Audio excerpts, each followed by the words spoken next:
In this video, I will demonstrate the process of registering for a QQ account.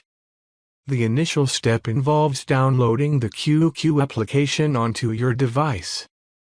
You can locate the application on either the Google Play Store or the Apple App Store.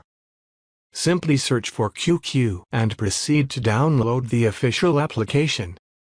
Once the application has been successfully downloaded and installed, launch it by tapping on the QQ icon on your device's home screen. Upon opening the application, you will be presented with options to either log in or sign up. Since you are new to QQ, kindly select the Sign Up button, which is typically the leftmost option, to create a new account. The subsequent step requires you to provide your personal information in order to create your QQ account. This typically includes your mobile phone number along with the corresponding country code, a password, and other pertinent details such as your full name and date of birth. After inputting your information, you will need to verify your mobile phone number.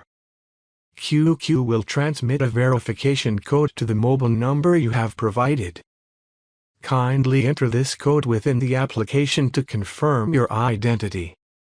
Once your phone number has been successfully verified, kindly follow the on-screen instructions to complete the registration process.